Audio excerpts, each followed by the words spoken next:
Hi, good morning. This is the AFCON Daily Show on Citi TV. My name is Nathan Kwa. Welcome, and thank you so much for joining us. This is the show that helps you digest the AFCON, which is happening in Cote d'Ivoire, to a new level or at a new level. It's always fun bringing you this show, and we appreciate the fact that you've taken time out to sit and watch some great highlights, great analysis, great chit-chat, your messages, and of course, a good feel of the competition from a very different perspective. The show is proudly brought to us by Bet Power. You can visit Bet Power's website, get the best odds, win big, get the biggest payouts, and enjoy a great all-round betting experience. Thank you so much for joining us once again. Sending your thoughts and comments on the WhatsApp number on your screen, and we'll gladly read those messages up until when we are out of here. It's a packed show. We are looking forward to the final weekend of the AFCON. Can you imagine the final weekend of the AFCON? Matches 51 and 52 will be played on Saturday and on Sunday. We'll preview those games.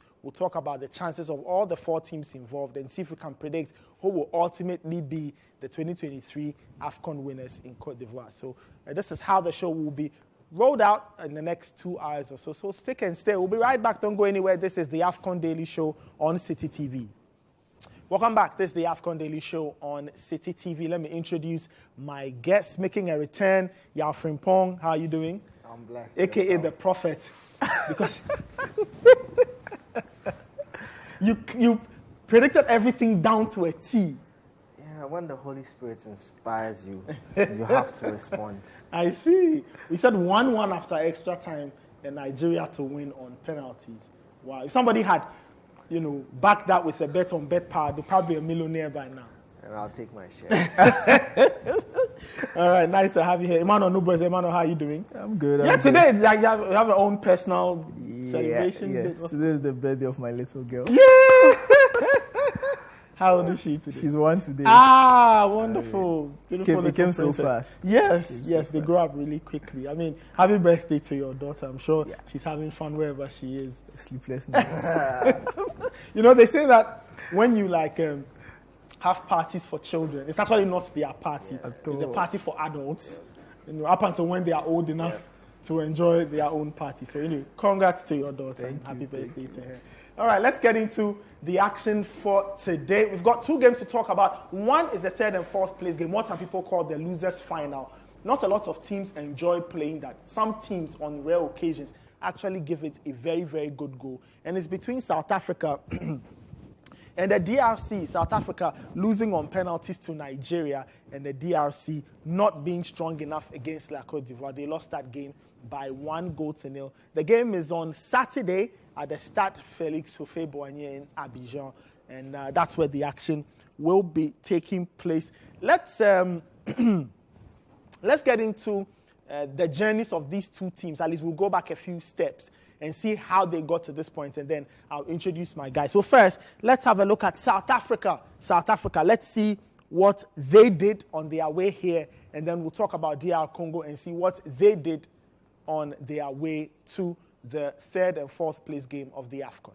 All right, so that was the journey, or the journeys of South Africa and DRC. Up until the quarterfinals, we'll see more of the semifinals, of course, as we preview the games and all of that. Guys, thank you so much for joining us once again. Emmanuel, let me take your thoughts on what you've seen from these 2 teams, South Africa and DRC. Well, I think for both teams, when it mattered most, they couldn't really go to the next level. That would have taken them into the finals. In as much as, yes, the reward of whatever they were doing from the beginning of this tournament till the semi-finals was a place in the final, which none of them have played for, I think, over the past decade or so. Most of DR Congo, they've not been to a final for, I think, since they changed their name or so. So for DR Congo especially, I do think that they needed to go up another level to be able to get to the finals, to be able to go over Cote d'Ivoire. Yes, Cote d'Ivoire was, let's say, the team in form. They came in with all the consistency from winning their games, beating they literally did not even deserve to qualify to a large extent. They made it through on the last day via a favor from Morocco. They get in there, then they beat one of the favorites, the defending champions actually, and then they go on to beat another team that was expected to win, especially based on the dynamics of how that game went. So for DR Congo, who, yes, up until Guinea, had not won a game in this tournament, you'd also ask yourself, how did he even get here? But they had a system that was working for them. But for me, I also think that the coach delayed with certain changes. For example, Bakambu, I don't think he scored a goal in this tournament, and he literally played a lot more minutes than Banza, who was in form coming into the tournament. You look at a player like Diangana from West Brom. He did very, very good tricky winger. You bring him in, he brings something different. Because there was a lot of reliance on a player like Elias. Yes, Meshach, where you could see that he had offered everything he had, and he had no gas, nothing else to offer. So the lack of change in dynamism also stagnated the team. And there was a heavy reliance on the players he had played with throughout the group stage. Musa, Bakambu, Elia. And those, I think, with the number 10 shirted guy, he came into the second half. You could see that he had some bits of glimpses on him. But he's always looked good when he has started. And then we shift to South Africa, and in the game where it matters most, they seem not to have been able to go up a notch. I don't know whether they were relying on the fact that they've had a brilliant penalty sequence against Cape Verde, and that tend to backfire, especially when your most trusted player missed the first one. That can have a ripple effect on the other players. And even in that game, they had the best chances. I think they had 2 or 3 chances where they could have taken the lead against Nigeria. Yeah. Then Nigeria scores. Nigeria gets a second. The goal gets drawn back all the way to the other 18. They get a chance. And I think even in additional time, they had a very good chance where they could have scored. I think there was a free kick also, and then there was the chance the right back had right in front of him and blazed it over the pole. They scored that, it kills it. So for them, I do think getting into this tournament, nobody expected anything from them. If you look at how even arrangement between they and the IFA went to win the tournament and take the money. I mean, they weren't really ready to commit anything to the course of their tournament, but I think they've done themselves a lot of good. Also, they've also showcased that if you take good care of your football locally, it manifests into your league. Yeah. In as much as the other teams have had to do some diaspora recruitment and all those kind of things, South Africa had to rely on how good their league is. Yeah. They have the arguably, let's say currently, the best team in Africa, contributed 8 players to that team. So there's that synergy, they know each other. It helps it and makes it easier to build a team, to go in there and be committed to one game plan.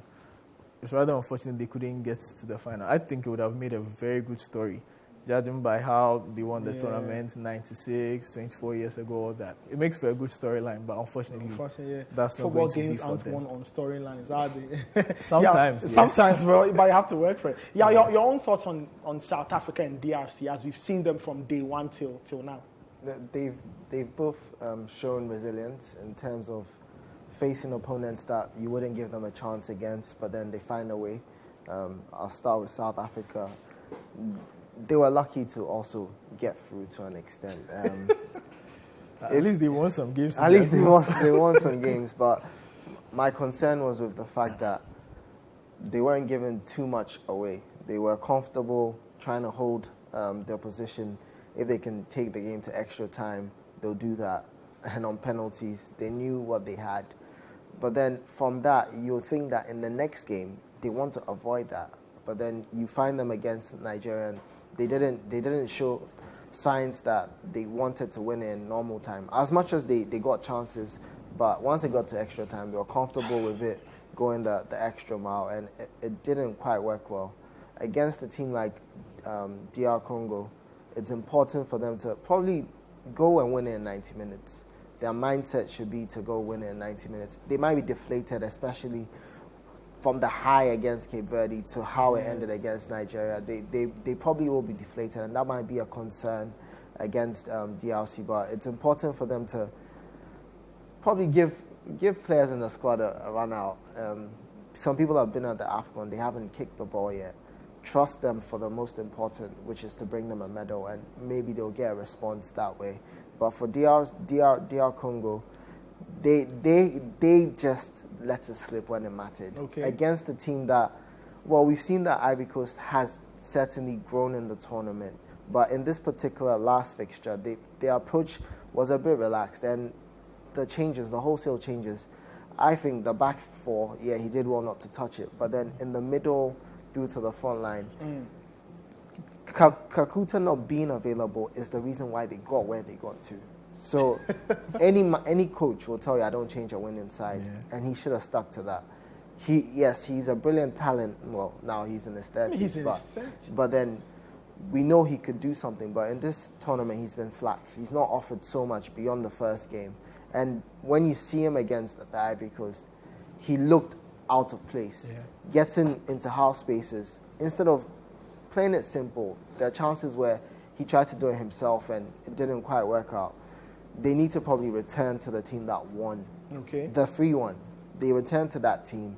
Probably give Mbanza a start as well. Okay. Just have that focal point and they will be a better threat because Bakambu hasn't lived up to expectations. And Silas, Meshach, all of them definitely offer something on the right, but it might be time for, like Emmanuel said, bringing back Diagana, just because he's got that trickery, pace, and directness, and you want to take advantage of the wide areas.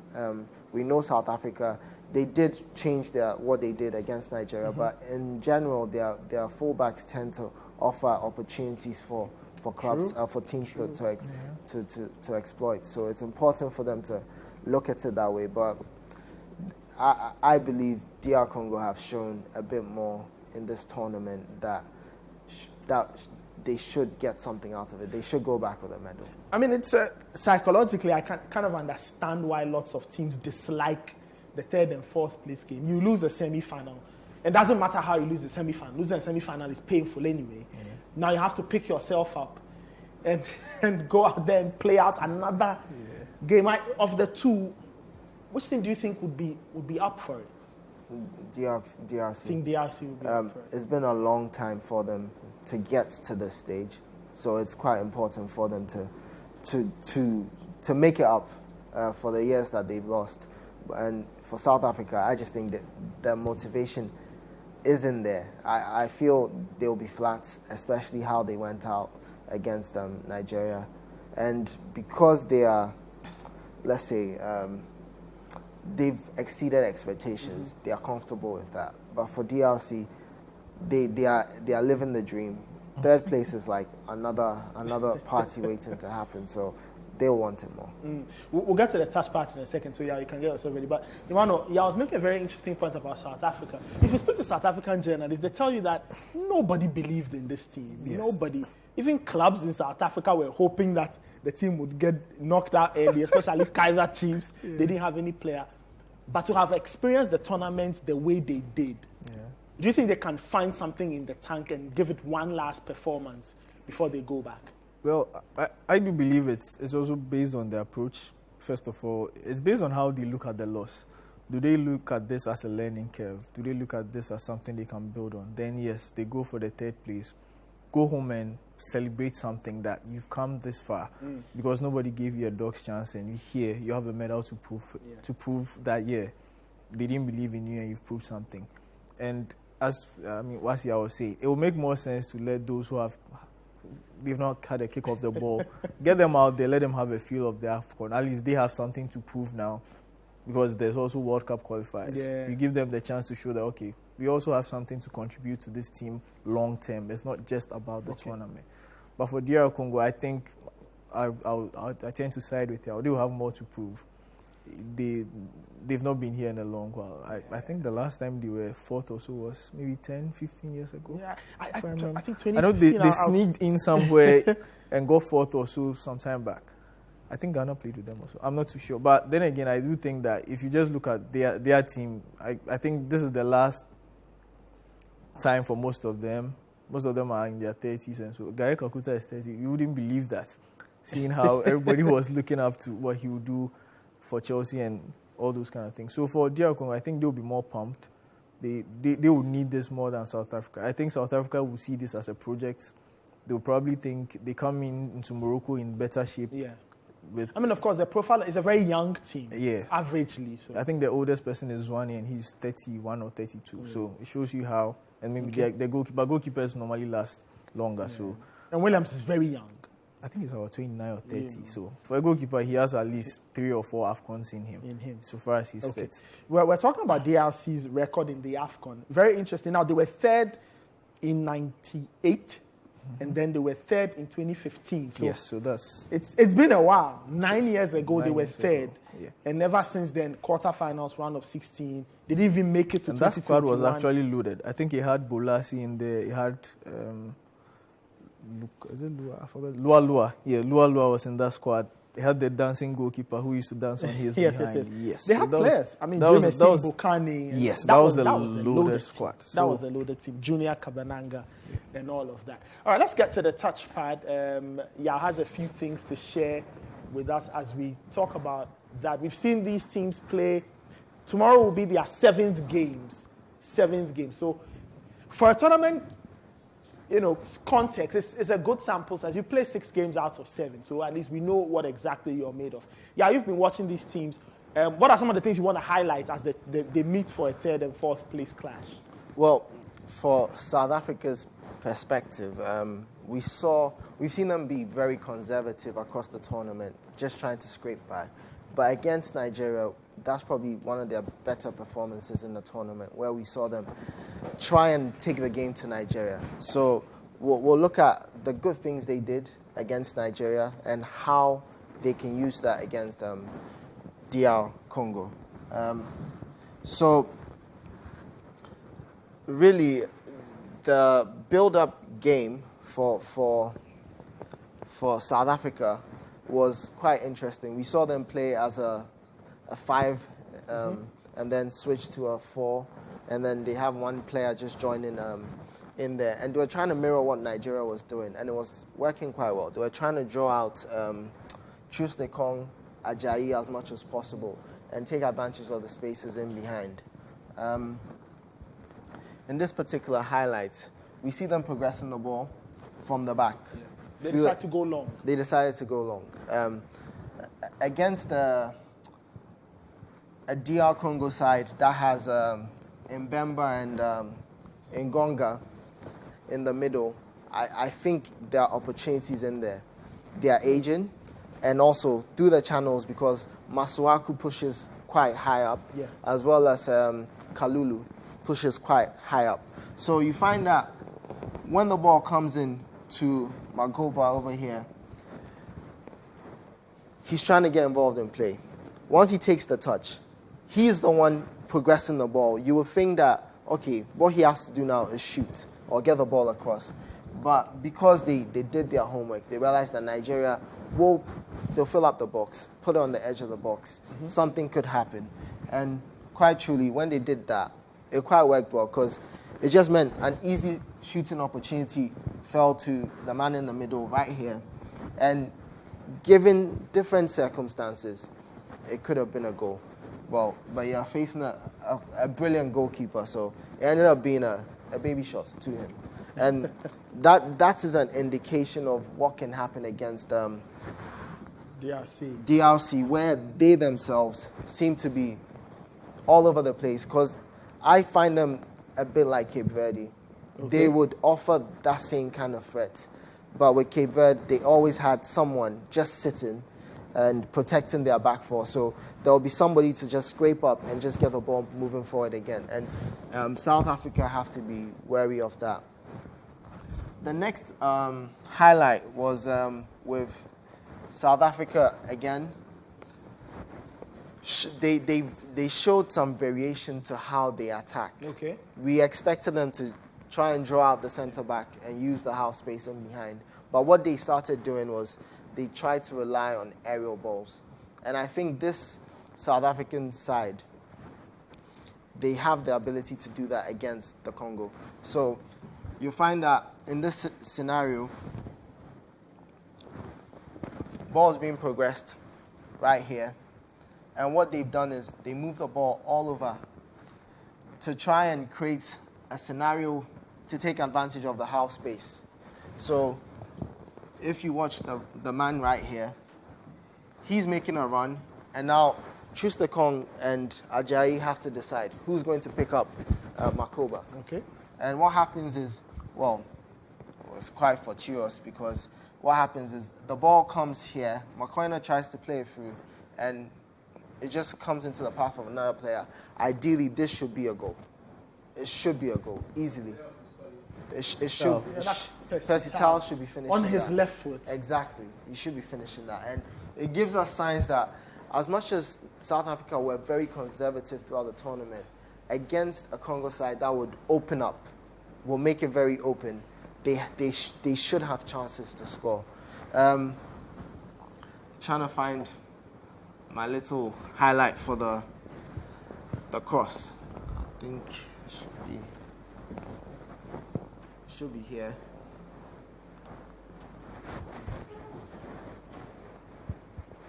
Yeah. So, again, we realize that South Africa have shown that they have the ability to put the ball in the box. And quite frankly, if this is anything to go by, it is an indication of the fact that they always have enough men up. Because right now, they have 3 men up here.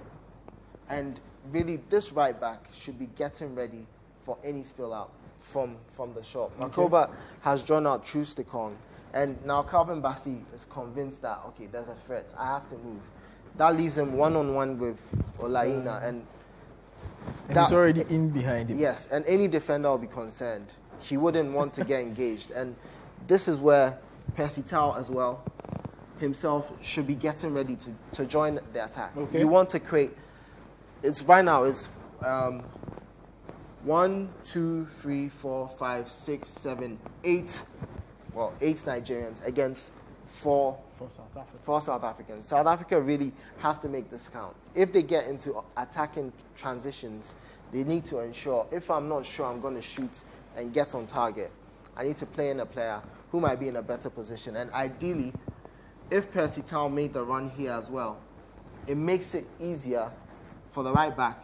As much as he's right back, football is evolving. You just need to find yourself in a better position for a cross and a tap-in.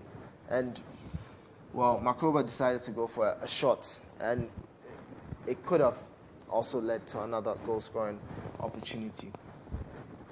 We'll look at the next one.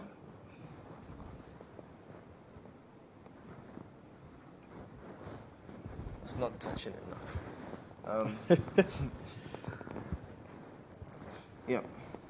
So South Africa again, there was a lot of variation to how they were attacking, which is something we didn't see in the tournament. They were they relied on individual brilliance to get through. But in this particular game, we saw that as much as Nigeria were compact, they found ways to break down Nigeria. And that's because they mirrored what Nigeria did. If they can do that with DR Congo, where they are actually playing a very similar setup to what they have, they will be finding themselves in good positions. Percy Tau should be... It's a poor touch. Yeah, exactly. He's in behind. He should be taking advantage of the opportunity. Then we move to Congo. So Congo, over the tournament, have shown that they are bad at defending crosses. And we saw Hakimi's goal against Congo, where the ball comes in and he's pretty much free and he knocks it in. That is a marker for South Africa to follow. If they can also try and get in as many balls as possible. Okay. Makoba is good in the air. They've got Percy Tau in there. They can be a threat, and that should offer them some opportunities to score. But on the other hand, Congo showed us that as much as they were playing the favorites in a very open encounter, there are elements to their game that they have to be wary of. And I'll start with the corners. You realize quite early that Congo had decided that, look, we know the keepers. I don't know what it is with the near post, but they realized that at the near post, keepers, they never have a man on the near post. So Haller started marking them, the near post. With the first corner that came in, you have the ball coming. It's an in-swinger from the left-footed player. And you can tell it's evenly matched. Everybody has a man in there. So all that's got to happen now is the ball has to come into this area. This ball has to come right here. I say that because we've seen over the tournament that almost all the goals that have been scored from corners always ends up in this particular area. The 6-yard box. The 6-yard box. That is the most dangerous place to put any cross in from a corner for a keeper, because the keeper is quite unsure if he has to come out to claim. He has to stay on his line. So in that, if you have the quality in delivery as well as quality in someone who's making contact, you won't find a goal-scoring opportunity. And in this scenario, when the ball comes in, you realize quite early that Ngonga is the man making the run just here. He's already making that run because he knows that there's an opportunity to meet the ball at the front post. But Haller is able to read it and also gets the ball out. Great defending by Haller, though. Exactly. But clarity in defending is probably the most important thing here, because Ivory Coast decided that we're going man for man marking, and we'll have a free man. And that's their tallest player on there. I do also think that it was to protect their goalkeeper, because he fumbled the ball a couple of times. Yes. He's not the greatest at coming out there to claim the ball. It's quite funny. That was the first corner. Then right after that, there's another corner. And right again, he's gone there to protect his goalkeeper, but his goalkeeper has let the ball slip. I think, it was a clear sign that they knew that the keeper had some sort of deficiency in being able to hold on to the ball, and it almost led to the first goal of the game. Well, it was disallowed, but that would have been Bakambu's first goal, and I don't know if he got to defend it.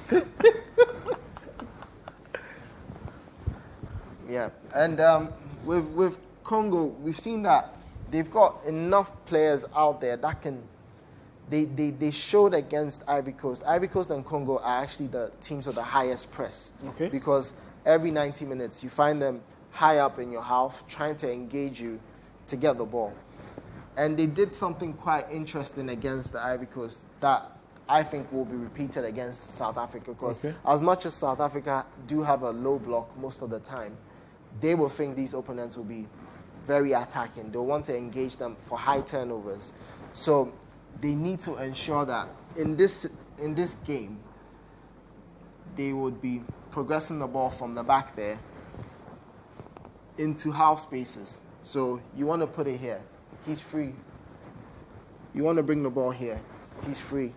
When you get on the ball like that, then you have the luxury to turn and face your defender and get into 1v1s. And in the 1v1s, that's where defenders don't like, because they can't commit. And when they do commit, you get past them and you can get a ball into the opponent's. So when they bypass the press, Kakuta over here, I think he's done himself a great disservice, because you've got time on the ball and you've got space to run into. Okay. All he has to do is keep running at the defense, because we've seen that Ndika right here, he's running to cover a space. Yeah. Boli is busy being occupied by Bakambu, and Singo is concerned about Johan Wissa. Conan can't get engaged because on the right as well, Elias is also running in there. So all he has to do is, you're already gone past Jean-Michel Seri. Yeah. I got the accent. Yeah. Jean-Michel Seri. All he had to do was continue, and just around here, Release the ball. rather than hitting the ball, his alternative, because Conan's already in here, all he had to do was Playing Meshach. Yeah. You're either playing it here, he's running onto it, or directly onto him, and then there'll be a nice ball across goal. And because of how tight they made it, Johan Wissa also made the wrong run, because he should be running wide. Yeah. Staying wide, just so there's enough space for Bakambu as well to join. Mm-hmm. And then, now there are two players. They don't know who to pick. And then the ball comes in. And with South Africa, this is probably the best thing they'll get. They'll get opportunities against fullbacks that will be high up, trying to scramble back. And you want to put the ball across, cutbacks, put it across from winger to winger or winger to striker. and you will get easy goal scoring opportunities. Interesting. And the last bit. Yeah. I mean, just to add, another thing to know that you can see Conan is actually not even looking at Elias. He's totally drawn to the ball. So once that pass goes in, he now has to turn. By the time he turns, the cross is in, and then it's late. He has something to do with it. It's interesting. I mean, we'll wrap it up, but just from the sequences and things you are highlighting, it looks like decision-making, just going forward, not only in this AFCON, it looks like decision-making for teams like DR Congo will be critical as they head into another series of qualifiers, either World Cup or AFCON. Because, I mean, just that sequence just highlights the fact that the wrong decision closes the door for you. One good pass, Elia is through, he cuts it across, 1-0 DRC, you never know what the rest of the story will be. Exactly. And if they can take measures in terms of being assured on how they would approach things, not just attacking-wise, defensively, because we saw against Morocco where it was zonal marking with man marking, and they had 11 players in the box, and they still conceded a goal. So it seems they went home and did some homework, because against the Ivory Coast, they were a bit certain with how they would defend, and that's alone was a clear indication of them learning, decision making. Because here you find the corners coming in. 1, 2, 3, 4, 5, 6, 7, 8, 9. Well, there's a 10th player on the edge. That's literally the whole squad. The whole squad's come back. Team, and when you're defending a corner, yesterday I played in a game, and whilst it was a corner, I told my wingers to just come to halfway line. Let's try and keep them out. If you bring all your players back, now you are telling the opponent, we want to defend the corner. Then you put in your best ball, and then you could concede. Against Morocco, we saw that. What they should be doing is probably sticking Elias on the halfway line, Yohan Wissa on the halfway line, Bakambu on the halfway line. 3 players, you probably keep 4 of your opponent's players away from the corner. And then you have some numerical advantage to defend the corner. But they seem to have learned, because in this particular one, there was some decisiveness from their keeper. He does come and get a palm on it. But where you palm it to is quite important, because once he palms it, it just goes back to single, and that could have been another goal-threatening opportunity. But really, if there's decisiveness defensively, as well as going forward, I don't see how DRC won't come out on top in this particular game. All right, we'll see South Africa and DRC. Emmanuel. Well, another thing worthy of notice, you realize that even though yes, I think it's a bit messy to have all your players come in your 18. That in itself could lead to someone pulling someone down, someone not knowing where someone is. There's no clarity. But at least to start with, you can see that they try to match height for height. There's no mismatching. Okay. You don't see a left back trying to mark a centre back. They try to put their big men on Cote d'Ivoire's big men, so at least it makes it harder for them to get to the ball, which is something worthy of note. But then again, I think putting all your players into your 18-yard box can be really messy in this era of VAR, especially this AFCON. The VAR has been very precise. So if there's a bit more space, yes, you can say it gives the advantage to your opponent. But just as Yawa stated, if you have some of your men out there, it also keeps them out and then it keeps them weary. Yeah. Once they don't get to the first ball, they don't get to the second ball. In transition, you can hurt them. Okay. And DR Congo have that in abundance in their attack. We'll see between Hugo Bruce and Sebastian Deschamps. We'll see who can find motivation and get their players to execute one final time in the 2023 AFCON in La Côte d'Ivoire. You're still watching the AFCON Daily Show on Citi TV. Show is proudly brought to us by Bet Power. My guests are still here, Emmanuel Nubo and Yao Frimpong. Let's switch attentions now and let's talk about the showpiece game, the game everybody wants to see. That is on Sunday between host nation La Côte d'Ivoire and Nigeria. If that fixture sounds familiar, it's because they've played each other once already in the competition. Nigeria won that game by 1-0, and it's part of the drama that got the host nation Côte d'Ivoire into all kinds of permutations, all kinds of places. Ultimately, they made it. Let's have a look at how the two teams have made it here, and then we'll take a break. so that we can breathe. When we come back, we'll dissect, the chances of the two teams ahead of the final. But let's see how they got to the final first, and then we'll unpack the rest of the show.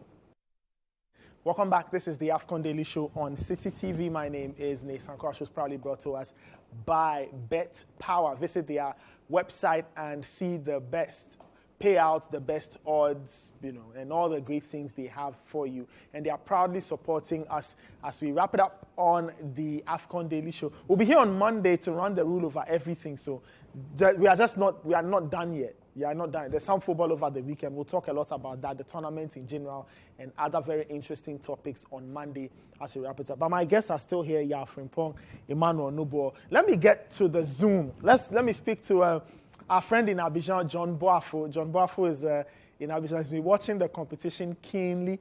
He's gone to games, and I'm sure he will be at the stadium over the weekend to watch La Côte d'Ivoire, his adopted country, play that competition. John, if you can hear me, good afternoon, and thank you once again for joining us on the AFCON Daily Show. Good afternoon, Nathan. Thanks for having me once again. Great. So it all comes down to this. It's been the greatest roller coaster ride. I guess this is probably the greatest feuilleton in the history of Ivorian football. But just your thoughts on Côte d'Ivoire and how they've evolved across the competition. They get to face Nigeria a second time, this time for the biggest prize in African football. Yeah, as you mentioned earlier, this has been more exciting than most Nigerian films. And it's been a lot of, 1 second, Ivory Coast is out, the other one, they're back, and then last-minute goals, penalties, etc. So it's been quite good for the neutrals. Less so for us who support Côte d'Ivoire, but we're very excited to see them in the finals with the whole team and the whole country really just supporting them and pushing for them to be able to win in this final. Funnily enough, the last time that they won in 2015, they beat DRC in the semifinals, and then they beat Ghana in the finals on penalties. So maybe that's a sign that they'll be able to push on and win this third trophy on Sunday evening. I see. Interesting coincidences there. How is okay, I'm sure Abidjan was buzzing after the semi-final, but how quickly did the nerves start? How quickly did the nerves kick in when now people had to think about the fact that it was Nigeria again? They had already lost to Nigeria in the group stage. What are people's thoughts now that the excitement has died down and the fact that Sunday could go either way? How are people feeling ahead of that final? Yeah, I mean, this Nigeria team is probably one of the strongest squads that we've had in the AFCON so far. You look at every position and you look at every line in the lineup, and they have strong players, from Nwabili, who is arguably the player of the tournament. He's only in the 6 games that he's played, he's only conceded 2 goals and has made 14 saves. So he's been fantastic. And then you look at even in the midfield or up front, they've just been a very, very good and solid team. So people over here are still confident that the Les Éléphants are going to be able to pull a rabbit off the hat and be able to win this third trophy, AFCON trophy on home soil. But there's also mixed feelings because they know that it's going to be a difficult team to break down, this Nigerian team that doesn't concede much. And then they also have the firepower in the attack with the likes of Osimhen and then also Victor Moses and a lot of other players that we can mention. Great. I don't know whether MS Faye or the Ivorian players have said anything, and if they have, what are their thoughts ahead of Sunday's final? So MS Faye talked after the last press conference after the match and said that for him, it wasn't about him. So he started getting a lot of plaudits and a lot of people congratulating for him for the impact that he's been able to make on the games with his substitutions. And he said one of the first things that he did when he got the job was talk to the group of 27 and said to the group of 27 that everyone needs to be to be together. Everyone needs to push for the team. If you're starting, if you're on the bench, if you're in the stands, you need to all pull together. So we've been able to see that with the changes that he's made and the impact of some of the substitutions that are coming in. So I think that's really the general sense from the team, is to pull together and to do it for the team as opposed to for individual glory, for the team and for the country. And that's something that has resonated with the players, and they've been able to pull through and make it all the way and scrape their way all the way to the final. Let's just stay on MS5 for a bit. I remember when he took charge, you were telling me how lots of Ivorians felt about him. Between then and now, have the perceptions changed? What are people saying? Do they want him to stay? Has the federation even said anything? Has MS5 himself, has he said anything about his own ambitions, whether he wants to keep the job or move on to something else? I haven't seen him talk directly about it or the federation talk about it directly, but if I were MS Faye, I would want to stay on longer. He hasn't had that much experience at this level. He was coaching the under-23s side and started with his coaching badges in France before managing his under-23 side. But he's a coach that has had an illustrious playing career. So funny enough, funny fact is that he actually beat Nigeria when he was playing for France in the under-17 level, in 2001 at the World Cup in Trinidad and Tobago. So maybe he's going to be able to summon the victory that he got from there to be able to reproduce the same kind of a form. So he played that game at the under-17 level, and then in 2005 he then switched to be an Ivorian. And with Ivory Coast, he played 2 AFCONs, 1 under-23 AFCON, I believe, and then also 1 World Cup. So he knows what it takes to win. And you can also see that in the way that he's also relied on some of the older players, the ones that have the experience, that he's trying to help push the younger ones on, and then by relying also on the experienced players to move through and to win this in the final. But if I were him, I would try to stay on, and hopefully the federation also is able to sign him to stay on, because regardless of the outcome on Sunday, they've just been phenomenal at this whole knockout stages. All right, just finally, how's the city of Abidjan getting ready for these 2 games? There's one game at the Stade Bimpe, I think, and then the other at the Félix Houphouët-Boigny. How is the city getting ready for the last 2 games of this AFCON? What have you seen in terms of the vibe, the atmosphere, whipping up interest, even to go watch the 3rd and 4th place game? How is the city getting ready for the end of the competition? So there's been a lot of people, a lot of fans from South Africa and then also from DR Congo that have flown in to watch this 3rd and 4th match. The various teams have said, that they're somewhat disappointed not to be in the final, but that they need to at least go home with a trophy. So for the 3rd place, so that's going to be a match that's going to be probably at capacity, just because of the number of fans from both teams that have flown in. And then it's also going to be in the Félix Houphouët-Boigny Stadium, which is in the heart of the city. So it's more accessible and tends to be quite full, because there's only 40,000 capacity. For the final, though, the overall mood is people are just scrambling. They're scrambling to try to get tickets. Everyone is really excited about it, trying to get tickets. Both Nigerians and Ivorians are trying to get tickets.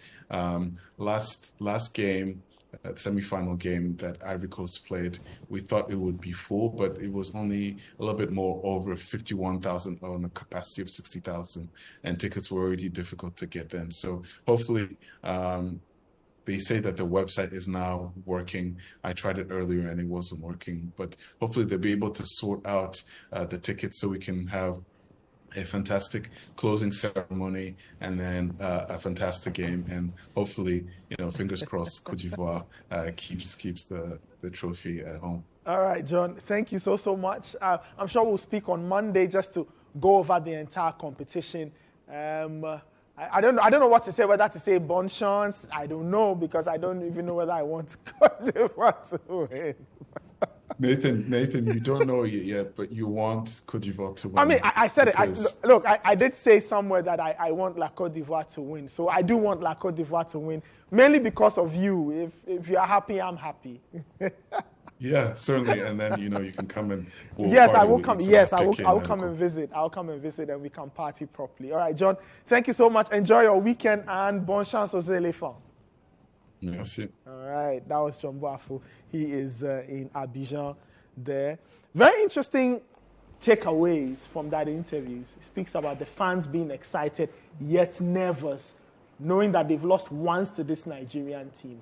Okay. And they admit that these Nigerians can be very difficult. Yeah, very difficult side to break down. And I, as a fan, I'm an Ivory Coast fan, so it's a bit biased. But I'll be concerned that, I put my best foot forward after winning my first game, thinking that I could do something, and I ended up falling short. So making it to the final through all these means makes it exciting, but then you'll be worried because they have probably one of the best strikers in the world, and they've been very stubborn side to break down. So I understand the sentiment, and I share the same.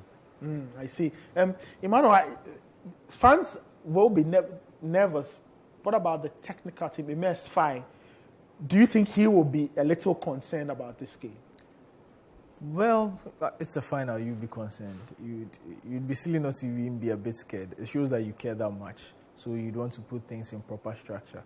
But if there's one thing we've learned, he's shown that he's not afraid to make changes. He's not afraid to make the big calls.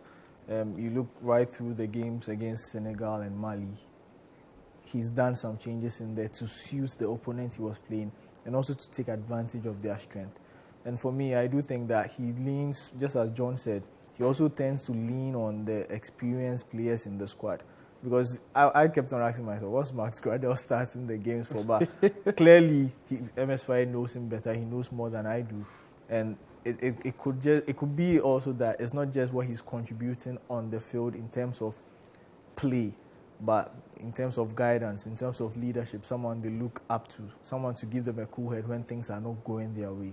I think they tend to have a lot of that. I was also particularly impressed and liked the lineup he put up against DR Congo, actually. I felt that midfield actually had the perfect balance. And it's something they had been struggling to figure out from the onset of this tournament. At the point, it was Sangare, Kessie in there. Sangare, Kessie, and then Fofana. Fofana. Which worked in the first game, but in the second game and subsequently in the third game, it didn't. Then also with the wingers, who was he going for? Well, he started with Jeremy Boga. Nicolas Pepe came in. So I like what I'm seeing with the balance of this team. At least with what he has done from Senegal, Mali to DR Congo, it looks like he's playing to the strength of his squad. And that would always help, at least from that midfield and whoever he puts up front. It looks like, based on Haller's performance, he's going to start. Adingwa is going to start. They are getting back Kusunu. But then if you look at the performance of Willy Boli, I don't think it's best to be changing your centre-backs pairing so much into a final. So I'll probably go with Willy Boli. That midfield has a very good balance. You have Seridia in there. Hopefully he doesn't hold on to the ball too much. He's lost the ball twice in the midfield in very key areas right outside the 18, and it has led to a chance. One of them led to, I think, Kusunu getting that red card because he lost the ball. Another also led to a DR Congo chance. So on his day, I think against Senegal he was unplayable. He was arguably the best player. Him and then Conan on the left-hand side. But then it's a final. Should the nerves get to when he does that, Nigeria will chance upon that because already they are set up to take advantage of situations like that. You have Kessie in there. He has the experience. He has the legs to run if he's going to go 120 minutes, even though he's 30 plus. Fofana, he's shown glimpses and pieces of himself in games. So I like what that midfield offers. Up front is where I have the problem. Haller hasn't played much football this season, so he tends to lack a bit of sharpness. And if there's heavy reliance on him to do something and he's fluffing chances, then that will give other players a bit more pressure. But from what we've seen from Fire, I do think that tactically he has what it takes to be able to go against this Nigerian team and probably come up with a win. Yeah, what should be the perfect plan? We'll get into the things they will do, or the things they can do. But, just initial comments on the perfect plan. Sit back and hit Nigeria on the break, or go at Nigeria hoping to find something, because you are the home team anyway.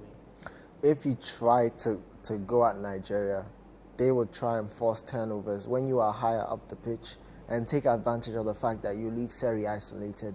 So you want to try to be conservative, but then when you get the ball, you take advantage of the wide areas. The wide areas presents the best routes to getting goal-scoring opportunities. Haller has found his goal-scoring touch. He did miss some sort of sitter against the DRC, but then I do think if the supply is constant, Gradel, Conan, Single, if they can get the balls to Haller through the wide areas, I think he would probably cause a lot of problems in the air for Ajayi and Trustekong and Calvin Bassey. But beyond that, what they do in the middle is quite important. If Cote d'Ivoire don't look at the strengths of the Nigerian forward line, because Simon would press you, Lukman would press you, Iwobi would press you, and they'll try and force a turnover. And they are quite direct when they're trying to get into a goal-scoring situation. So you want to be moving the ball a bit quicker. Seri doesn't have to waste time on the ball, and they need to be quite decisive on what they're doing with the ball. We know that Adingra has shown that he can run with the ball, but when you're running with the ball, there has to be an end product. You know that I'm running to the byline to get the ball across. I'm running to the byline to get the ball to the edge. And that presents the opportunity, because we've seen Nigeria against teams that players actually dwell on the ball, and they tend to be sucked into their own box. You put the ball on the edge of the box. Iwobi isn't an orthodox number 6. Onyeka, yes, he is. But then they will present some opportunities at the edge of the box. And if you have someone like Fofana, who's already shown us what he can do from outside the box, Kessie as well, you take advantage of those opportunities, you definitely cause problems for Nigeria. Okay, let's see what Opta is telling us in terms of the win probabilities and who's likelier to get the win. Nigeria, obviously, 55.3%, Cote d'Ivoire, 44.7%. I don't think we are surprised by the probabilities. No, I mean, they're the highest rated team as it stands now, and once we got to the final 8, final 4, Nigeria stood out, and everybody expects them to win. So not surprised. I'm actually surprised it's not in the 60s, because you'd think Nigeria overwhelming favorite, but Cote d'Ivoire, right from the round of 16, and based on what they show, they show that there's something about them, and probably when they get to a final, they'll be able to show that and then make the win. Okay. Let's talk about Nigeria. We've spoken about what the Ivorians must do and the context in which they are playing. Home pressure. You've lost to this team once already. Yeah, if you're Jose Posero, you look at the Ivorians, say, all right, so we meet a second time. The last time we beat you via penalty. But the Nigerians cannot hide from the fact that they are favorites. Everybody expects them to win, or a good number. How do they manage those expectations? How do they manage the familiarity with La Côte d'Ivoire? And then how do they manage how they manage themselves emotionally as they play this game? Well, discipline. It comes down to discipline. You have to realize that you have beaten an opponent, through a penalty, but then this time around, you win, you're basically champions. So it's important for them to kind of forget about the first fixture and focus on this fixture with the mindset that, look, if we do what we are supposed to do as taught, whatever Pesero has taught them, having a structure that is solid. We know they don't give too many chances away, but then they have shown that they are susceptible to some sorts of chances, and they need to find ways to prevent that. Trustekong, we're talking about it. He's been drawn out of position, and Calvin Bassey hasn't followed him. So those things will be kind of positions that you want to stop. If they can find a way to be disciplined. People play as they're supposed to. And the middle, I think the middle two are the most important. If he can find a way to get them to understand that I don't need you engaging so high up the pitch. I need you closer to your centre backs. So that's Onyeka. And he will be. It's quite interesting because he will be at Everton at some point. He did play in that role.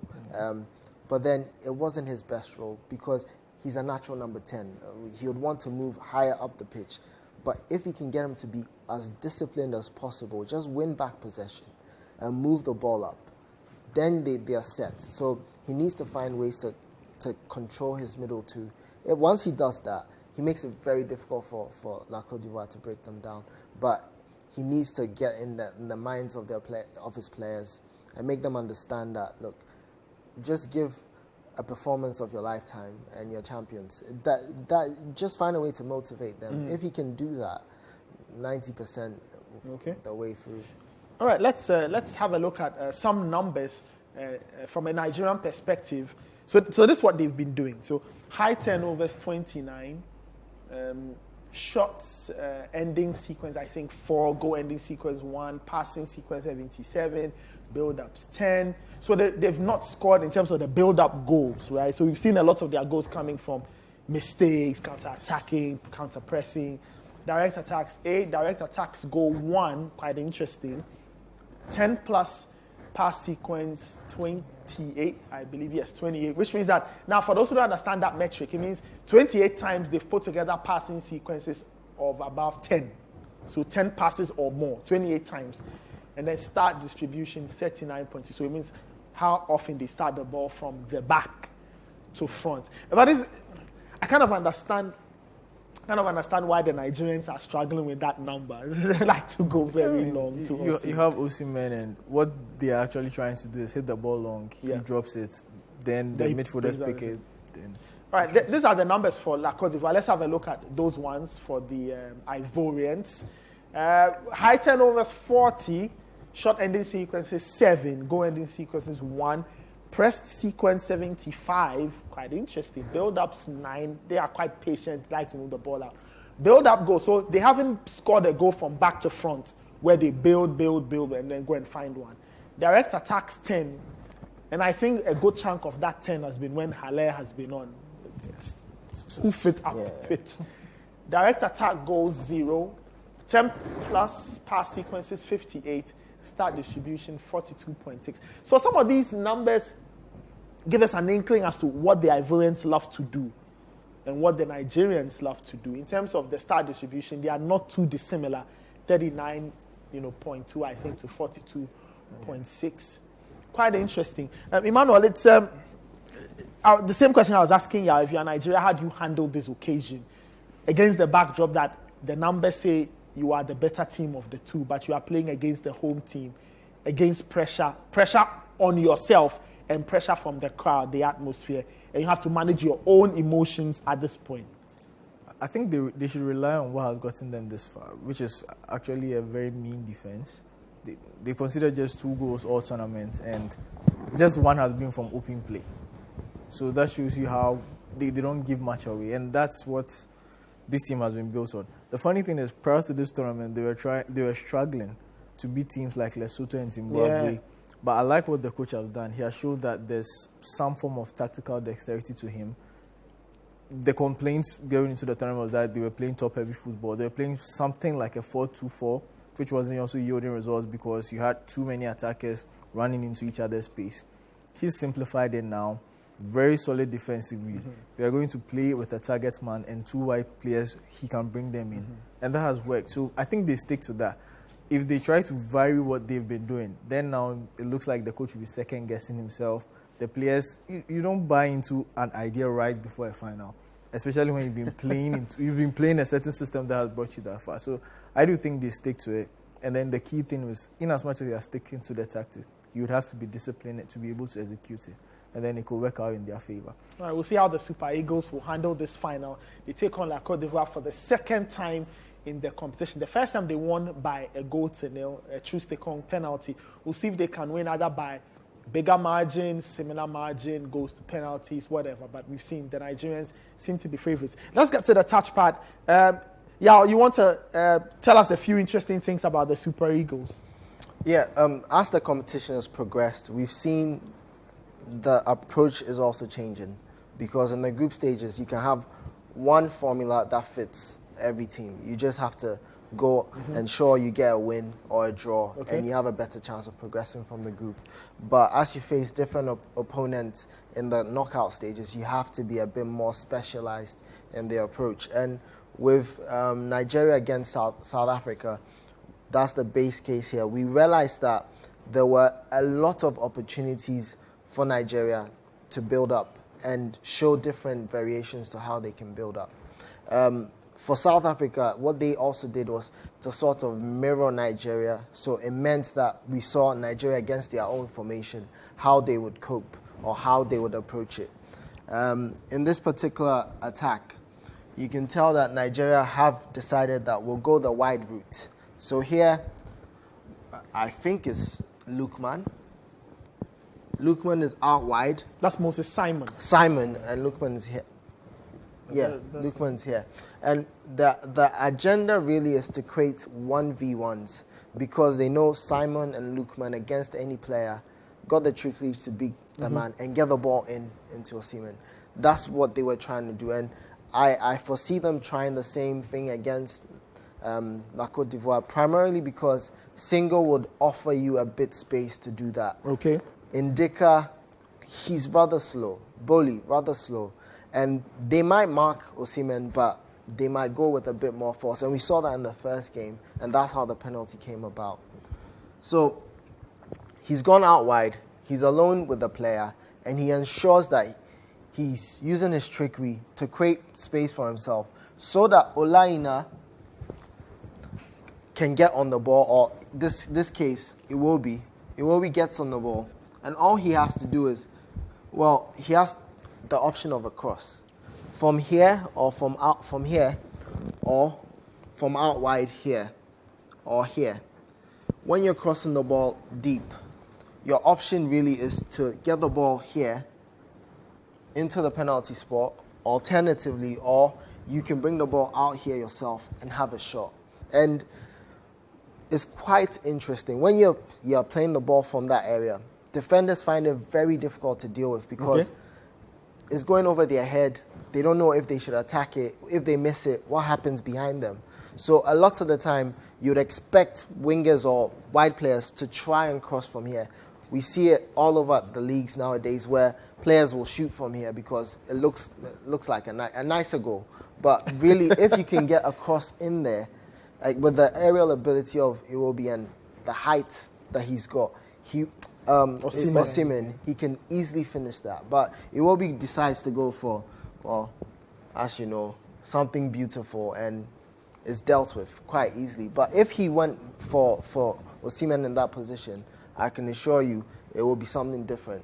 But something you even pointed out with what South Africa could have done against Nigeria, just as he was about to take that shot, because he's drawn players to him, there's someone right in the D who is open. If he lays that pass to him, it's a simpler goal. Exactly. When we look at another... Then it would mean that the Ivorians, it would mean that Jean-Michel Seri would have to be very alive. Yes. I think, yes, he could be alive, but there's always the risk of turnovers and transitions starting from him, attacking transitions for Nigeria. I'm even talking about when the Nigerians set the play up and then you have to cut it back. He's the most important person in this game. But then if they decide to set up where all 5 players are coming back, then they can make it as narrow as possible. You have Frank Kessie and Fofana to support him, and they'll make the space a bit narrow for Nigeria, and then they'll be forced to either recycle the ball or go out wide for them. And this particular scenario, we realized that, Nigeria really can create something out of nothing. We've seen them do the whole put it on the edge of the box or just use the wide players to get Osimhen in there. But here, rather, it's Bright. He gets the ball in. That's what I'm talking about, that Nigeria have the alternative to attack from deep. This game, Olaina was on the left-hand side, Bright was on the right-hand side, and he knew that, look, the aerial ability of Osimhen will be superior to the South Africans, and it almost yielded a goal because once the ball comes in, he's always going to get a head on there. And with the Ivory Coast, we've noticed that against other teams, there are players that are marking, but then when the ball comes in, it takes a lot of effort to try and get contact on the ball. And if they don't take care, Osimhen will take advantage of that. We know he loves to suspend in the air and wait for the ball to make contact. And with the quality of delivery that we've seen, it will certainly be a problem for La Côte d'Ivoire. Okay.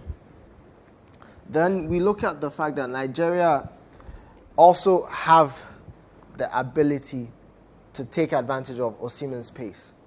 They create goal-scoring opportunities and you're forced to make tackles, and there's a penalty. We saw it against La Côte d'Ivoire early on in the tournament and against South Africa as well.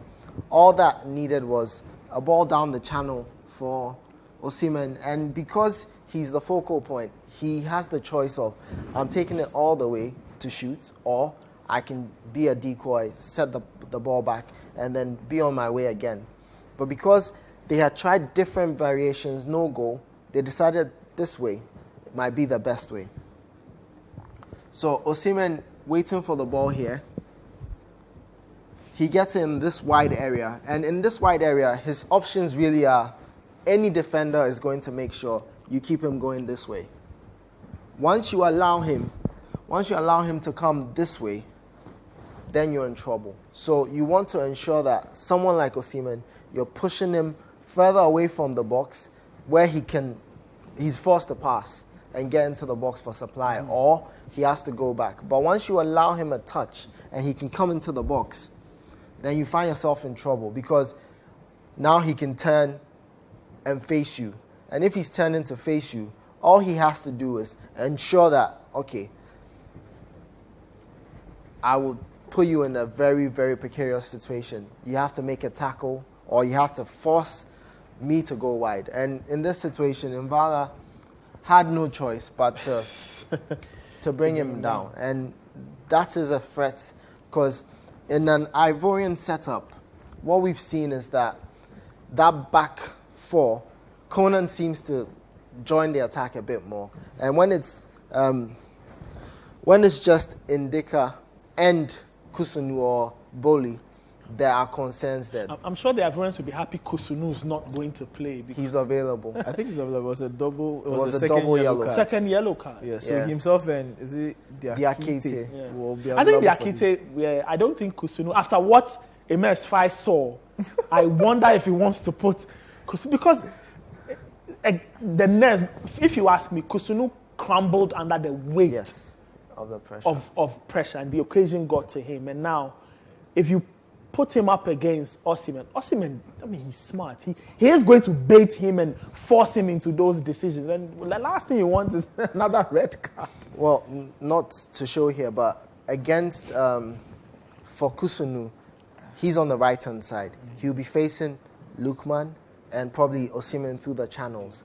He'll have a lot of work to do. He has to be on his best behavior. And if that means being on his best behavior, he has to probably not make the tackles he has to. And that might present opportunities for Nigeria. So it might be best for Fai to avoid him until they're leading 1-0 and they need to protect the lead. Just a final note on choices in the back four. To counter Osimhen's height, Willy Bolly, anybody? Yeah, I think that's the partnership that got them through the semi-finals. Yeah. So for me, you stick with that. Bully experience head on him, some Premier League experience. It looked like him and Ndika have some form of understanding. But then now the issue will be the goalkeeper. Should he over-anticipate and come for the ball and he doesn't get it? That creates problem. So in corner situations, he will need to be protected or he will need to know exactly what he's doing. If I'm not getting to this ball, I'm not committing. I trust my big men to be able to deal with Osimhen. If I'm getting to the ball, then yes, I'm committing. So it leans into the tactic they may probably have to start Halle for this game, for set-piece situations also to help with the aerial On the defensive defending. side. Okay. Yeah, and again, just like Emmanuel said, in the middle of the back four, you keep the partnership. as much as it's lacking in pace, you trust your wide men. Single, and since he came on after Kusunu's red card, has shown a lot of, he's been a positive addition to the squad, as well as Conan. So it might be best for them to keep the same back four, but probably they need support from their middlemen, tracking runners, because Lookman and Simon do drop in deep, but then they go out wide, and if you don't take care, it might present them with perfect goal scoring opportunities. A last highlight for Nigeria. We've seen that they've been, one goal from direct attacks, but we haven't appreciated the fact that they can go wide. And if you appreciate the fact that they can go wide, you realize that there's a lot that they can do with the ball. Because in this particular scenario, Lookman's got on the ball, and Osimhen's over here, and Osimhen's about to make this run. He can go this way, he can go this way, he can go that way. But it requires a winger that can get onto the ball and just create a simple cutback for him. And you realize that once he's got onto the ball, there's the option of Osimhen's right here. They are concerned. You can see right here that, look, these two don't know what they have to do. Who's taking Osimhen? Is it me? Is it you? And that presents him right here with a chance to make the run right there. Once he's making that run, there's concern and opportunity for Osimhen to also make that run. And that alone shows that Nigeria have the ability to go wide. And if you have players that are susceptible or have lapses in concentration, you'll find yourself wanting. Because immediately this happens, that run is made. Ideally, if the ball came to that player who made the run, it's a simple side foot into the back of the net. And that's probably what Nigeria have to exploit against La Côte d'Ivoire. You mentioned the cutback against Angola. That's how Nigeria scored. Exactly. Ball goes wide, Osimhen makes a run, Lookman darts in. Yes. And then Lookman's second goal against Cameroon. Yeah. How they engineer the sequence. Yes. Ball goes to Bassi, he goes in, cross comes exactly. in. Exactly. And that shows that they have some variation. Osimhen, he won't be top goal scorer, but he's offered Nigeria so much flexibility in terms of how they attack. And that might be their trump card against La Côte d'Ivoire, because if they concern themselves too much with what Osimhen's doing, Simon, Lookman, potentially Iheanacho will harm their potential title charge. So it's important for them to find a way to deal with the Osimhen problem, but then it has to be responsibility being passed on. If I'm in the central midfield position and I'm tracking him and I'm going beyond where I have to be, you need to ensure that you've handed him over appropriately to your centre back, or else you find him creating issues in your back line. But that would also mean that if Nigeria decides to operate wide, it would also mean if Max Gradel starts, you put him in a situation where he doesn't like, because he doesn't have the legs to do much defending. And maybe, you can say Adingra, based on how he plays at Brighton, would like to press. But when they are on the back foot and he will have to engage players, he would have to cover runs, that could be something that would disturb them. So that's something Nigeria could also exploit. I see. Yeah. La Côte d'Ivoire, a lot to talk about. We should talk about them, because very often we've only spoken about this fairy tale part, but they've actually played some good football. Exactly. Especially, you speak about the fact that there's been improvement since Fai took over, and there's been decisiveness and directness in how they are playing, because they know we can take it out wide, set it up on the edge of the box. We've got Fofana, we've got Kessie. And against DR Congo, there was a lot of those variations in their attack. And that might be their best route in approaching this Nigeria team. But across the competition, early on, you realize that La Côte d'Ivoire were not supplying crosses into the box. Because Crasso, he's not someone who's going to get on the end of a ball with his head. But with Seb Haller on, it gives them the opportunity and luxury to actually trust him when the ball's in the box.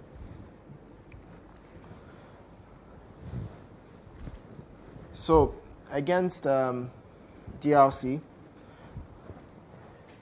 Fofana gets the ball out here, and all he has to do is find the right pass, and the pass has to go this way, just so Adingra on the left can actually make the run. And we've seen him make that run several times because he's got the ability and, well, he's talented to do that. Fofana makes this brilliant pass, and all Adingra has to do is, now Nigeria have to be very, very careful, because what they did against DRC was to create 1v1 scenarios for their wingers as much as possible. Because when you have a 1v1 scenario, all you have to do is beat the man, get the cross, or from deep, when your fullback makes that overlapping run, you can still put the cross in there or find your fullback. And in this scenario, exactly what they did. Kalulu was the man they targeted probably the most throughout the game, and right there, they put the cross in there, and you realize Mbemba had to step in. But subsequently, you realize that they decided to go a different route, not down to the front post or whatnot, but targeting the back post through the aerial ability of Seb Haller.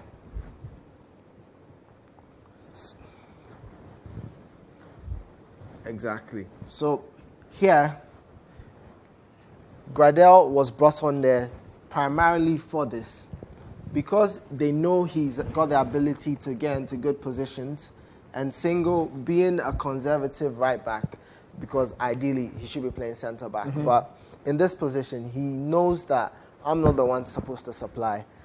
So he puts the ball where it needs to be for Gradel. And all Gradel has to do is either I'm taking it or I'm putting it at back post. And here, because of Seb Haller's ability, he can trust him to put the ball in there. They did it several times, but you think that Mbemba has this ball, but rather it's Adingra he's looking for. That's why I would say Single shouldn't be the one finding the final man. It should be Gradel, or should be someone with a bit more panache to his delivery. And once that ball goes, Adingra just chances on it and, well, probably should have found the back of the net. But he didn't expect that ball, because the instruction isn't to supply him, but to supply Seb Haller. They go again. So almost most of the first half was them just exploiting the fact that Masuaku over here would be unable to deal with Adingra or Max Gradel most of the time. So what that meant was that there was a lot of space in this particular area. And as I've highlighted several times, if you want to find the best place to cross, this place or at the byline, once you do that, there's the potential to put the ball just here for someone to run onto, or you can target here, because there's that curl on the ball, depending on what technique you apply, and it's easier for your forward to meet the ball. The modern day divine spot. Exactly. The KDB zone. Yeah. Adingra gets on the ball, and he puts it perfect for Haller. Ideally, should be finding a way to get onto the ball. And again, because they targeted Kalulu most of the game, because he never gets off his feet, he's always down. As a right back, as a left back, is an added thing to your routine. Your focus is defending on the ground and as well as moving the ball forward. Because he doesn't get off the ground early, Gradel, Haller are able to get contact on the ball, and that is something that La Côte d'Ivoire has to see how best they can exploit on the Nigerian defense, because Olayina, I think, is susceptible to that. You can find ways to get him to make mistakes. His alertness for crosses, because he's always ready to go on a counter, he prefers being on the ground. In case the ball doesn't reach where it has to, he can be on his bike. So it's important for them to take advantage of that.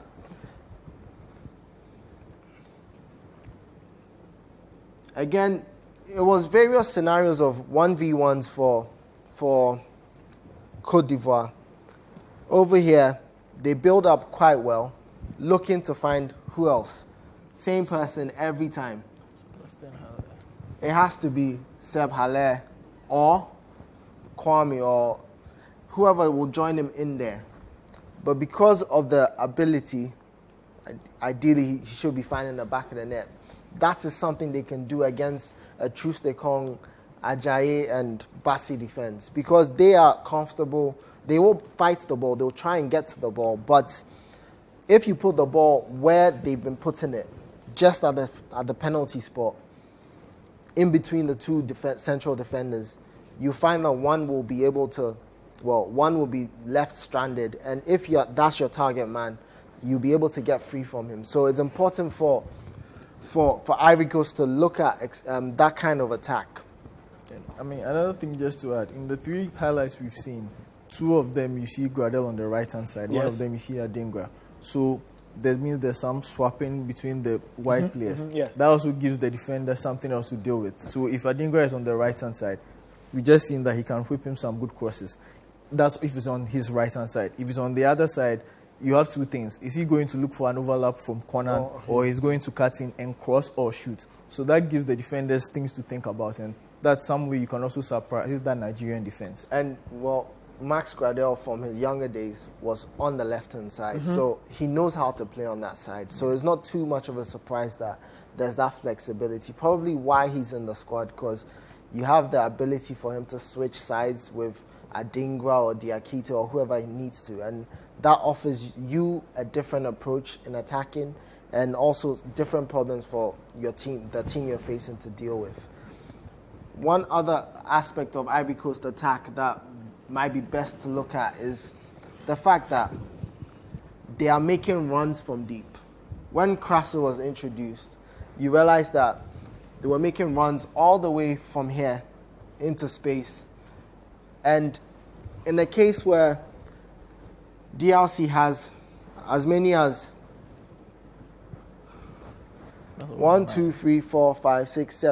7 players in their own half. Okay. You bypass them with just a quality pass. And that's, again, from Singo. He showed a lot of progressiveness in his passing. And for a right back, that's an added trait. But then if he was in centre back, you'll find that maybe it could also offer them a different route to break in whatever press Nigeria might have or whatever block Nigeria would set up in the middle. But this ball is a brilliant ball. And the fact that he uses that to break the lines, and ideally he should be finishing that. You're going past the keeper. It's just patience. In this scenario, I don't know why he's looking to come back when the goal is there. Maybe he doesn't trust his quality. No, maybe he's not confident in it. And on his right foot, all he had to do was shoot. Yeah. Shoot, force the defender to make a tackle. It's better than trying to cut back when they blocked the spaces here. These 2 players have actually blocked the passing channel for you. So it was probably the best thing for him to do. And when he did that, Ngonga just got a touch and sent it back. Yeah. That was probably the best alternative route. But we've seen that La Côte d'Ivoire have the ability to cause problems in the wide areas. They create 1v1s, 2v1s against wide players. Against DRC, it was evident. And against Nigeria, it will be important for them to try to do that.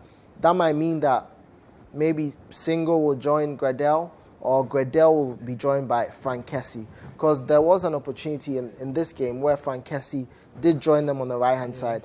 Ball came to him and he had a brilliant shot that found the post, the bottom of the post. So these are signs that Nigeria have to be very wary of the ability of Ivory Coast to create small overloads against their wide players, and that could cause problems for them. All right. I mean, in as much as at this point it's 90+5 or so, the game was stretched. Côte d'Ivoire was trying to get back in the game, so they had probably committed more men for it. They also DR Congo. Yes. Sorry, they had committed more men for it. So then Ivory Coast had a chance to counter. It also shows that in the instance where Nigeria get overconfident and push their line up front, they can exploit the spaces in behind by one good pass that splits the defense. Then they would have to make the right decision. you will go past the keeper, you score, you don't fumble it, because that could actually be the only chance that you get in the game. Interesting stuff there from my guys, Yao Frimpong on the touchback. Now, for our viewers, we're just highlighting strengths and weaknesses. So potentially on Sunday when you are watching the game, look out for maybe similar sequences, similar patterns, similar weaknesses or strengths that we've been trying to highlight for you as we build up to the final of the AFCON 2023. The third and fourth place game is on Saturday between South Africa and DRC, and then on Sunday it is Côte d'Ivoire, the hosts, against Nigeria, who are pre-tournament favorites. Let me see if I can get some predictions out of my guys. Emmanuel, let me start off with you. Who wins this weekend? I think Nigeria wins. It pains me to say this, but I think Nigeria wins. I think they've shown that they have some level-headedness to them. Côte d'Ivoire, yes, maybe the pressure of the home team may get to them, but I think Nigeria, just based on how they dealt with South Africa, going into penalties, they didn't seem phased. I do think the level-headedness and the bit of experience they have should be able to see them through. Yeah. The final, or you want third and fourth place? This is the final. We can talk about third and fourth. Looking at the fact that they beat them once already and the change in managers, there are different factors to consider. But with Fai, he's been very, very proactive with how he set his team up, as well as his approach for every game has been according to his strengths and finding ways to mask his weaknesses. He doesn't get rid of them, but he finds ways to mask it, and that might be a key against Nigeria. So my head is telling me Nigeria. But my heart is telling me La Côte d'Ivoire. And I won't give you the final score, but I'll tell you that in the first half, there will be a penalty. There will be a penalty. Yeah. Oh, wow. In the first half. But then the final score, I tell you, will be Ivory Coast 2, Nigeria 1. Côte d'Ivoire 2-1. All right. Emmanuel, just finally, third and fourth place. I think DR Congo will win it. I would not be surprised if it goes to penalties. DR Congo, they don't like winning games, actually, so I would not be surprised if it goes to penalties. I don't think they play an extra time in the third. No, I think for most third that I've seen, you go straight to the shootout. You never know. I don't think they'll play out for penalties, try their luck over there. Yes. Yeah. Well, finally. DRC will win this by 2-0, but 2-0. But South Africa could score, but DRC to win. DRC to win. Straight. Okay, all right. We'll see how all of this will play out this weekend in the final and third and fourth place game of the AFCON in La Côte d'Ivoire. Monday, we'll be back with our review show. We'll talk about the entire tournament, great goals, best saves, funny parts, everything. We'll get to the Zoom as well, speak to people who have experienced the competition, get their thoughts, and then we'll finally wrap it up on the 2023 edition of the AFCON. So we'll catch you on Monday, but the commentary or live radio commentary is on Citi 97.3 FM of the third and fourth place game and the final. Who wins? Will it be Nigeria? Will it be La Côte d'Ivoire? We'll find out, and we'll see you on Monday in the final episode of our AFCON Daily Show. Enjoy your weekend. Take care. My name is Nathan Kwao. Show proudly brought to us by Bet Power. Bet Power, bringing you the best odds, best games, biggest payouts. Visit their website and find out how you can bet and win big. Let me thank my guests, Emmanuel Nubo and Yao Frimpong. Many thanks to you out there for watching. Monday, we'll see you on the AFCON Daily Show. Enjoy the weekend and may the best team win the tournament.